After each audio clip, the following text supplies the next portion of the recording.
Kecerdasan artifisial atau KA adalah kecerdasan buatan manusia yang berupa teknologi yang memungkinkan mesin untuk berpikir dan belajar seperti manusia.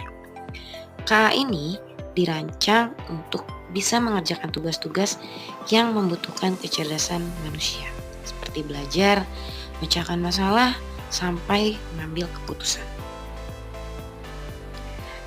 Nah, karena KA ini adalah sebuah mesin, pastinya dia punya batasan. Dia tidak bisa sama seperti manusia. Saya ambil dua batasan yang terjadi atau yang paling eh, relate dengan pembelajaran. Yang pertama, dengan menggunakan KA akan berkurangnya kreativitas dan inovasi yang orisinal. Nah, walaupun KA ini bisa menghasilkan konten baru, tapi konten-konten baru yang dibuat itu pasti kombinasi atau adaptasi dari data yang sudah lama. Artinya, karyanya itu tidak orisinal atau tidak murni dari hasil pemikiran dan kurang kreatif karena memang meniru dari data yang pernah ada. Yang kedua yaitu adalah kurangnya empati dan hubungan antar sesama manusia, khususnya guru dan siswa. Nah, KA ini tuh tidak dirancang punya kesadaran, perasaan ataupun empati. Dia tidak bisa membangun hubungan personal sama siswa selama proses pembelajaran. Nah, kalau guru kan bisa membimbing siswa secara karakter, sikap. Nah, kalau KA ini tidak bisa.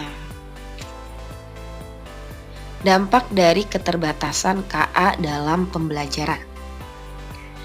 Yang pertama bagi guru, meskipun KA ini bisa menghasilkan materi belajar, rencana pembelajaran, dan lain sebagainya, tapi dia tidak sepenuhnya memahami kondisi dari murid kita. Makanya kita sebagai guru harus tetap melakukan revisi dari apa yang dihasilkan oleh KA ini dan menyesuaikan dengan kondisi dan kebutuhan murid kita. Disesuaikan juga dengan lingkungan sekolah. Nah, kalau bagi siswa, jika siswa ini terlalu bergantung pada KA, maka tugas-tugas yang mereka selesaikan itu pasti formatnya akan sama. Mereka tidak kreatif, mereka tidak berpikir kritis.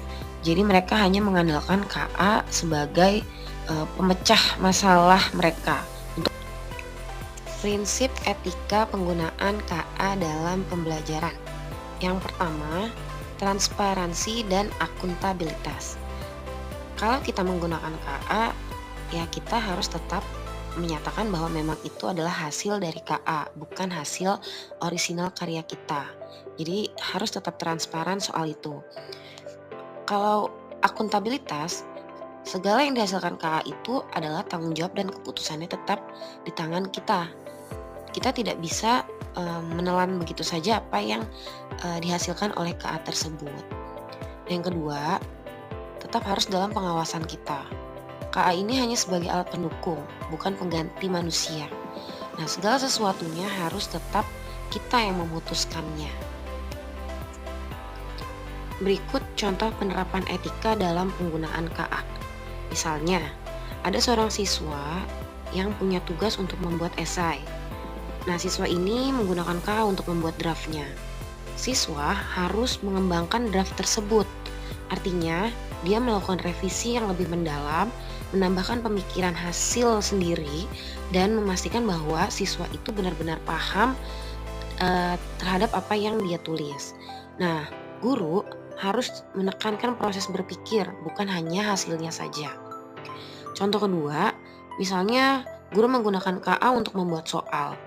Nah, KA dapat dengan cepat menghasilkan berbagai jenis soal, tapi guru harus meninjau kembali dan mengedit soal-soal tersebut, dan pastikan dia relevan, adil, dan sesuai dengan kebutuhan siswa di kelas.